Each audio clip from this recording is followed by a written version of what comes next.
नमस्कार।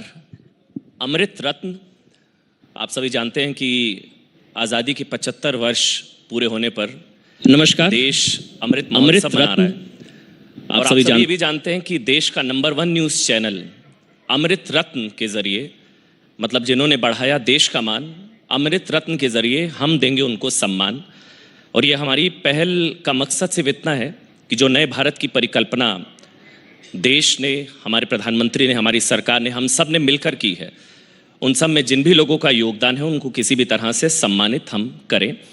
मेरे पहले मेहमान देश के शिक्षा मंत्री, स्किल डेवलपमेंट मिनिस्टर, देश के शिक्षा मंत्री धर्मेंद्र प्रधान जी हैं। मैं चाहूँगा एक बार जोरदार तालियों के साथ एक बार फिर से धर्मेंद्र प्रधान जी का स्वागत किया जाए। धर्मेंद्र प्रधान जी, आज 2 अगस्त है, डीपी बदल ली? मैं बदल दिया है। एक जन आंदोलन में परिवर्तित हो चुका है, लाखों लोगों ने डीपी बदल दिया है। देखिए, सवाल इसलिए था क्योंकि आज पिंगली वेंकैया जी का, उनकी जो है जन्म जयंती है। पिंगली वेंकैया जी, प्रधानमंत्री नरेंद्र मोदी ने मन की बात में उनका जिक्र किया था कि राष्ट्र जो ध्वज है तिरंगे का, जिन्होंने डिजाइन किया, पिंगली वेंकैया जी, आज उनकी जन्म जयंती है। इसलिए प्रधानमंत्री की अपील थी कि जितने भी लोग हैं वो सोशल मीडिया डीपी, इसका क्या मैसेज क्या है सर, क्या मैसेज है? देखिए, हम सभी की सौभाग्य है, आपने जैसे कहा कि आज जिम्मेवार न्यूज़ चैनल आपने अमृत महोत्सव को अपने तरीके से, अपने विवेक से उसको मना रहे हैं। बहुत परिश्रम से, बहुत त्याग से, लाखों लोगों की बलिदान से इस देश को लंबे अरसे के बाद आज़ादी मिली थी 1947 में। उसका इस बार हम 75वां साल मना रहे हैं और अमृत महोत्सव उसी को कहा जाता है। हम तिरंगा हम सभी के दिल में रहते हैं, सभी के अत्यंत प्रिय है, लेकिन एक विशेष अवसर हम लोगों को मिला है, 75 साल एक अवसर मिला है, उसको एक महोत्सव के नाते मनाएं, ये देश की संकल्पना है। प्रधानमंत्री जी ने देश की करोड़ों जनता की मन की बात को उन्होंने सामने लाया है, उसको एक अपील किया है, आंदोलन की रूप देने के लिए सभी की पार्टिसिपेशन, सहभागिता की आवश्यकता है। इसीलिए तिरंगा, हर घर में तिरंगा उड़े, फहराए जाए और एक तिरंगामय देश को करवाया जाए। दुनिया में हम अपने माहौल को दिखाए, जिसमें फिर एक बार हम जो मूल्यों के लिए, जो जज्बे के साथ, जिस उमंग के साथ आज़ादी की लड़ाई लड़ी गई थी और पिछले 75 साल की उपलब्धियों को गिनाते हुए हम आज गर्व के साथ अपने तिरंगा को लेके जाएं, यही इस मुहिम का उद्देश्य है। मैं आपको पुनः बधाई देता हूं, आप भी उस मुहिम में जुड़ने के कारण। कोई मैसेज आपका? देखिए, मैसेज तो फिर उस देश प्रेम ऐसा ही एक विषय है, ये हर क्षण अनुभव करने लायक है, उसको लेके जीने की बात करने की विषय है और उसको हर क्षण एक अनुभव करने की विषय है। हम उसको एक मौका मिला है हम लोगों को, उसको फिर एक बार पुनर्जीवित करें। उसी आंदोलन में कोई घर ना छूट जाए, कोई व्यक्ति उसमें से ना जुड़े, ऐसा ना हो। ये कोई सरकार की काम नहीं है, ये कोई समूह की काम नहीं है, ये सबका काम है। देश की तमाम जनता उस मुहिम पे जुड़े, यही मैं सभी को पुनः निवेदन करूंगा। धर्मेंद्र प्रधान जी, इसमें भी फिर थोड़ी आपत्ति हो जाती है। ये कहा जाता है कि आप लोग पेट्रोटिज्म के सर्टिफिकेट बांटते हैं। मतलब ये अभी उमर अब्दुल्ला का भी इसी पे स्टेटमेंट आ गया। मैं इससे शुरू नहीं करना चाह रहा था, लेकिन हर घर तिरंगे का विरोध हो गया था। देखिए, उन्होंने कहा कि गलवान में जाके तिरंगा लहराइए, जहां पर चीन ने कब्जा कर रखा है अभी। नहीं, गलवान में हमारी सेना, फारूक अब्दुल्ला साहब को फुर्सत मिले वो भी देख ले। गलवान में हमारी सेना बड़े गर्व के साथ तिरंगा फहरा ही रहा है। ये आरोप तो आपके भी लगने चाहिए। आप क्यों ये अमृत महोत्सव मना रहे हो, अमृत रत्न क्यों बांट रहे हो, आप क्यों तिरंगामय करने के लिए आप भी अपील कर रहे हो? ये दुर्भाग्यजनक स्थिति है। कुछ लोग सभी चीजों में राजनीति दिखते हैं, हम ऐसे नहीं सोचते हैं। हम उनको भी निवेदन करते हैं, ये सभी का विषय है। आजादी की लड़ाई सभी ने लड़ा था, तिरंगा सभी का है, हम सभी को इसमें शामिल होने के लिए निवेदन कर रहे हैं। ये कोई राजनीतिक और कोई वर्ग विषय की विषय नहीं है। प्रूफ क्यों करना पड़े? ये ऑपोजिशन बार बार कहा जा रहा है कि भाई अब डीपी लगाकर या घर पर तिरंगा लगाकर जितना आप देशभक्त हैं उतना ही वो लोग भी हैं। तो ये पेट्रोटिज्म का कि कौन कितना बड़ा पेट्रोट है, इसके सर्टिफिकेट क्यों देना, साबित क्यों करना? कौन किसी को सर्टिफिकेट देगा? हम जब कह रहे हैं सभी अपने घर में तिरंगा लगाए, अपना डीपी को तिरंगा में परिवर्तित करे, सर्टिफिकेट कौन किसको देता है? जब आजादी की लड़ाई हुई थी, जब सामान्य लोगों ने लड़ाई लड़ी थी, किसकी सर्टिफिकेट के लिए लड़े थे क्या? कुछ मानसिकता दुर्भाग्य से ऐसे पनप रही है, ये दुर्भाग्यजनक है, ऐसे नहीं होनी चाहिए। लेकिन मैं उस डिबेट को, उस बात को तुल नहीं देना चाहता हूं कि उस विषय को आप भी महत्व दें। कुछ चीजों को अनदेखा करना ही उचित होता है। आप जैसे अच्छे टीवी चैनल ऐसे चीजों में ना फंसे। आप शिक्षा मंत्री हैं धर्मेंद्र प्रधान जी। नेशनल एजुकेशन पॉलिसी 2 साल अभी पूरे हुए 29 तारीख को। पहला शिक्षा समागम, अगर मैं गलत नहीं हूं तो जुलाई के महीने में काशी में हुआ था और प्रधानमंत्री नरेंद्र मोदी ने उसकी शुरुआत की थी। तब उन्होंने कहा था कि वो देश के युवा को सिर्फ डिग्री धारक नहीं बनते हुए देखना चाहते हैं। 2 साल में वो लक्ष्य कितनी हद तक पूरा हुआ? 2 साल में कितना बदला देश नई शिक्षा नीति के लिहाज से?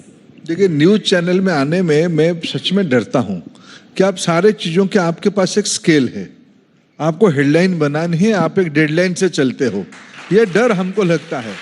शिक्षा इस सभ्यता की पूंजी है। मानव सभ्यता में जब जब विकास आगे बढ़ी है, उसकी विकास की मूल कैटलिस्ट शिक्षा ही है, ज्ञान ही है।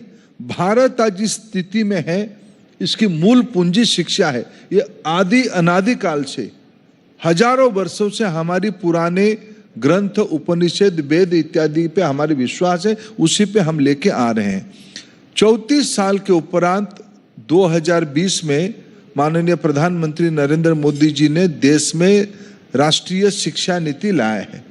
पिछले 2 साल में अगर मैं अवलोकन करूं, समीक्षा करूं, बड़े जिम्मेवारी के साथ मैं कहूं, भारत की सभी घटक इस काम पे लगे हैं।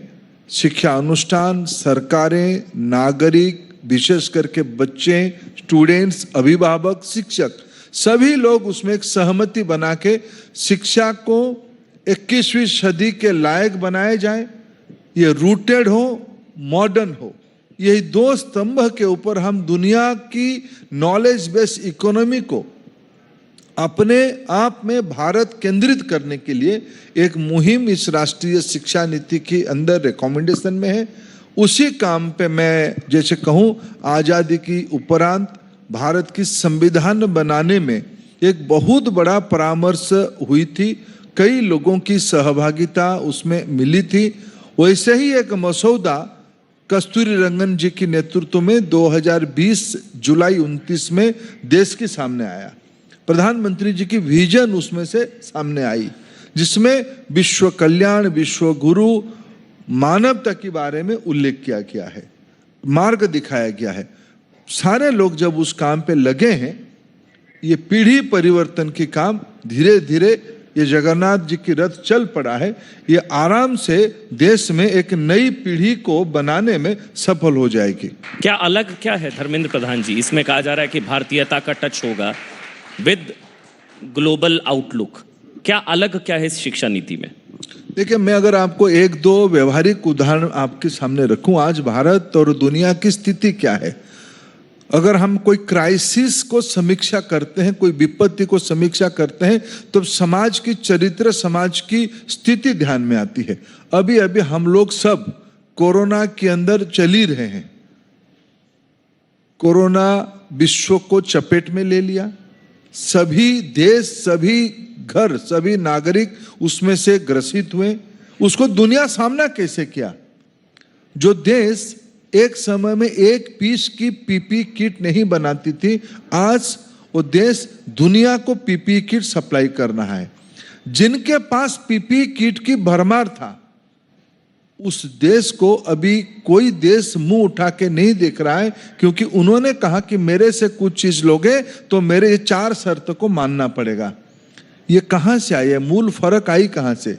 मूल फर्क आई संस्कार से, मूल फर्क आई ज्ञान से, मूल फर्क आई शिक्षा से। ये भारत की शिक्षा और तथाकथित डेवलप्ड इकोनॉमी के शिक्षा की मूल फर्क है।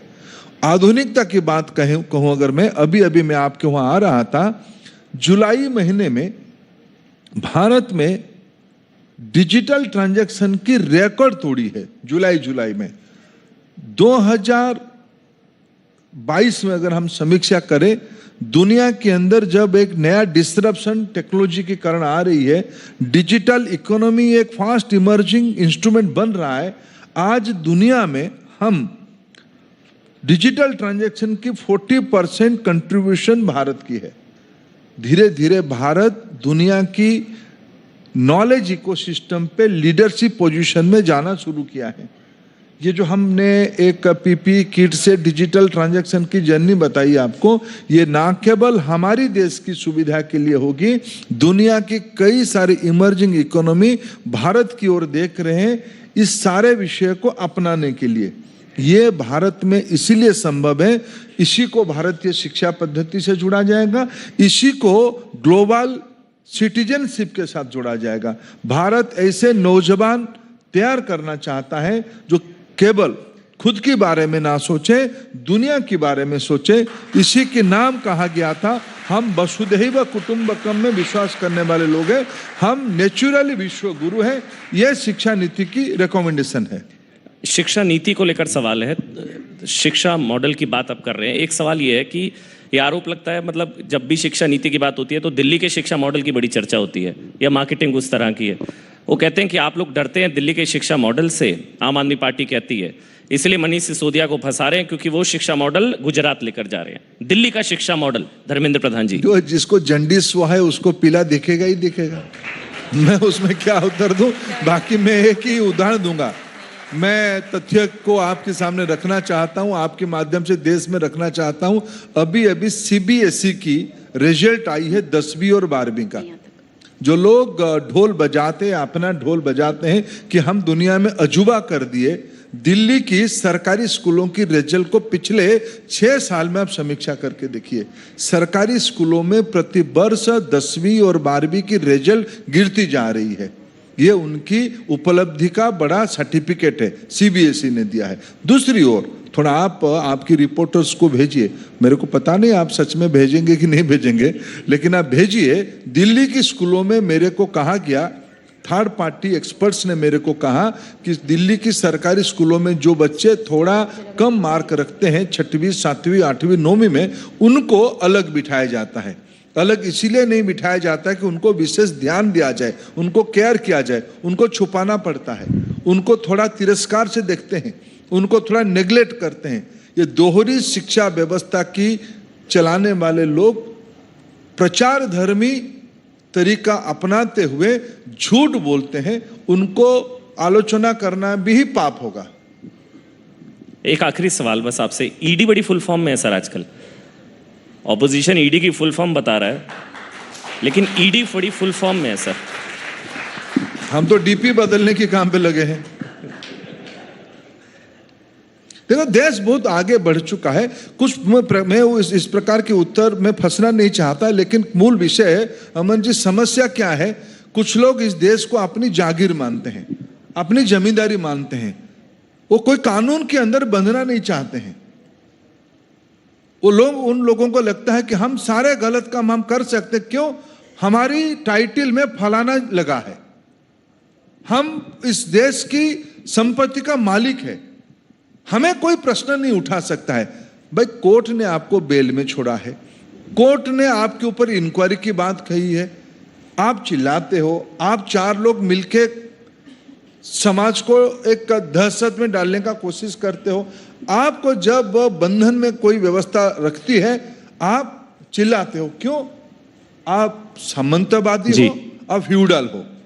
चलिए, बहुत बहुत धन्यवाद आपका, केंद्रीय शिक्षा मंत्री धर्मेंद्र प्रधान जी। अपनी बातों को शानदार तरीके से देशवासियों के सामने रखने के लिए धर्मेंद्र प्रधान जी बहुत बहुत शुक्रिया आपका, धन्यवाद आपका। मंच पर लेकिन आप बने रहें क्योंकि अब बारी है अमृत रत्न के सम्मान की, और इसके लिए मैं न्यूज 18 इंडिया के मैनेजिंग एडिटर किशोर अजवाणी को मंच पर आमंत्रित करता हूं।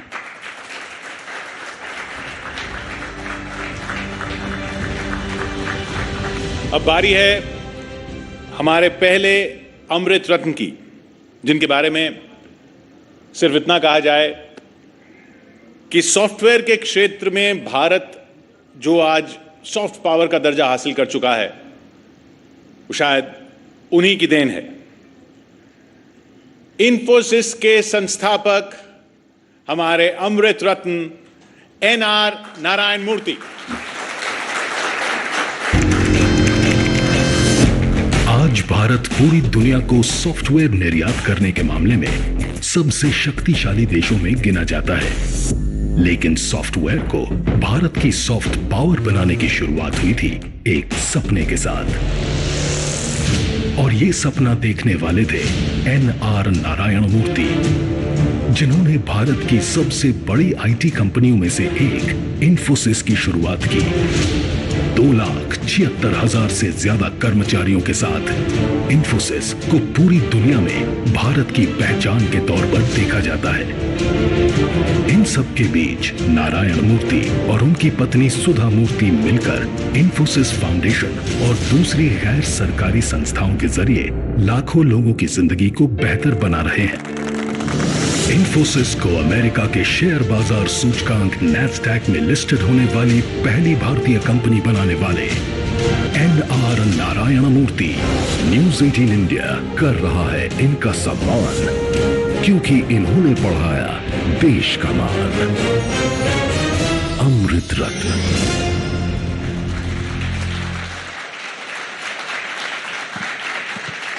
एनआर नारायण मूर्ति जी स्वास्थ्य कारणों से यहां नहीं आ पा रहे हैं, लेकिन वो हमारे साथ जुड़ रहे हैं।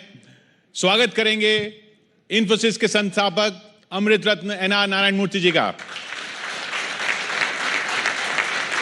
Thank you very much. So kind of you people. I am truly honored. I'm very grateful to TV18 for this kindness, this generosity, and this affection. I will try very hard and hopefully smart to deserve your kindness, your generosity, and your affection. Thank you very much. Thank you very much. So we have Minister Dharmendra Pradhan ji with us, and we would like him to formally present you with the Amrit Ratna. Thank you. Thank you. आप कुछ बोलना चाहेंगे? नमस्कार नारायण मूर्ति जी। नमस्ते नमस्ते। शतायु हो आप, दीर्घायु हो आप, सुस्त रहें। ये हम सभी का सौभाग्य है। न्यूज़ 18 की शायद ये पहला अमृत रत्न की अवार्ड आपकी नाम पे दिया जा रहा है। यह भारत की इंटेलेक्चुअल हेरिटेज की आप आज की प्रतिबिंब है, आप उसकी रिप्रेजेंटेटिव हैं। आपके माध्यम से भारत की नॉलेज बेस्ड इकोनॉमी को न्यूज़ 18 ने सम्मानित किया। एक सेल्फ मेड मैन जो दुनिया में भारत की मेधा शक्ति, भारत की संस्कार, भारत की परंपरा को जो दुनिया के अंदर एक ब्रांड के नाते स्थापित किया। इस 75 साल में नॉलेज बेस्ड इकोनॉमी की, डिजिटल इकोनॉमी की, डिसरप्टिव टेक्नोलॉजिकल एरा में सबसे ज्यादा कंट्रीब्यूशन भारत में करने वाले कुछ लोगों में आप हैं। ऐसे सम्मान में आज आपको सम्मानित करके हम सभी लोग खुद को गौरवान्वित महसूस करते हैं। आपको अनेक अनेक शुभेच्छा, अनेक अनेक बधाई। Congratulation to you sir. Thank you very much, Honorable Minister.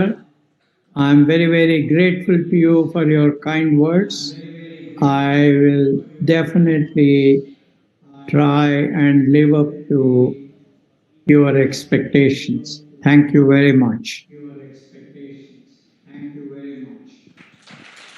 So we would like you to share some words on the story behind Infosys, the idea, how it started. We've heard a lot about the 10,000 rupees that you got from your wife, and that was the seed for this tree that's taken over the world.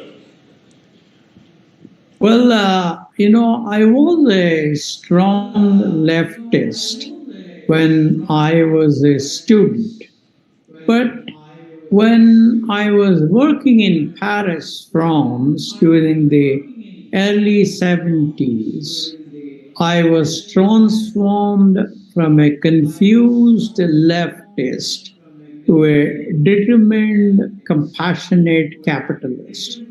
I wanted to conduct an experiment to prove that the only way a country can remove poverty is through creation of jobs with good income, and that this is possible only through entrepreneurship. My first attempt, Softronics, was a failure, and Infosys was the second. Thank you. Yeah.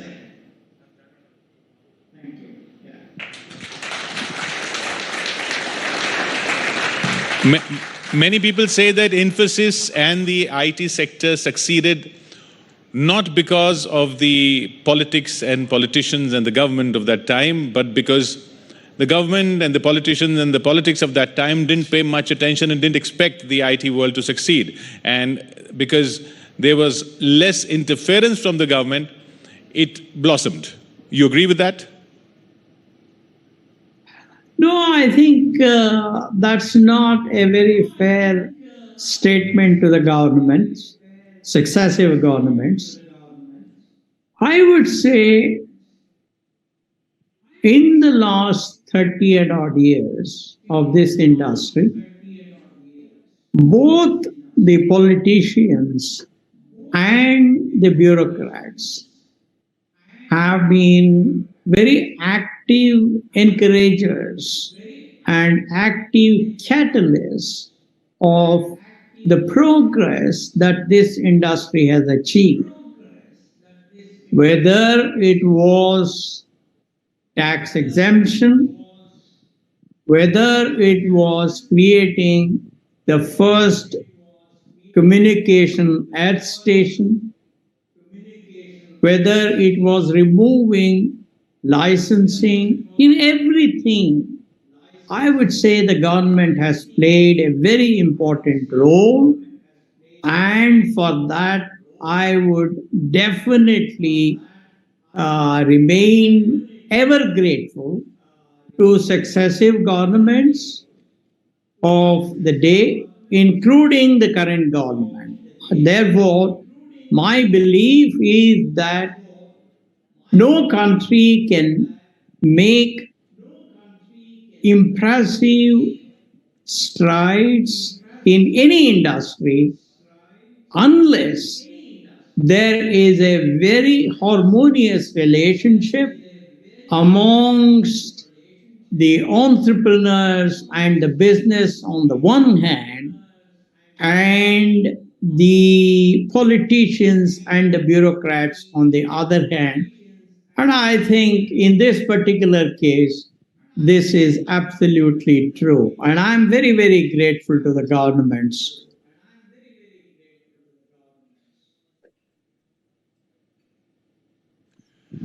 Thank you so much. Thank you so much, Mr. Narayan Murthy, and thank you so much for honoring us by accepting to be the News 18 Amrit Ratna. Thank you so much. News 18 India number 1 के पायदान पर है और दर्शकों का भरोसा इसमें सबसे महत्वपूर्ण भूमिका निभाता है। न सिर्फ टीआरपी के मामले में बल्कि दर्शकों के भरोसे में भी न्यूज 18 इंडिया नंबर 1 बना है।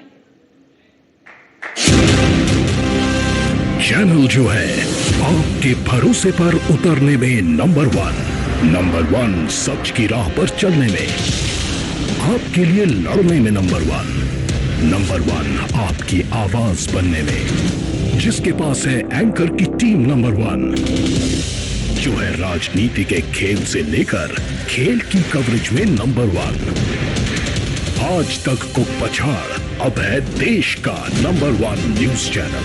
तो देखते रहिए न्यूज 18 इंडिया। तो धर्मेंद्र प्रधान जी, आप भी देश के नंबर 1 चैनल पर हैं, आए, बहुत बहुत धन्यवाद आपका। आप नंबर 1 पर कुछ कहना चाहेंगे? तो कंपटीशन ही है। आप स्थायी रूप में नंबर 1 रहे, यही शुभेच्छा दूंगा। कंपटीशन भी हो, कभी कभी नंबर 2 होने से ही फायदा भी है। आगे बढ़ने में नया चीज सोसाइटी को मिलेगा, दर्शकों को नया चीज मिलेगा। Thank you. Thank you. मैं मंच पर आमंत्रित कर रहा हूं अविनाश कौल जी को, सीईओ ब्रॉडकास्ट नेटवर्क 18, वो मंच पर आए और धर्मेंद्र प्रधान जी को सम्मानित करें।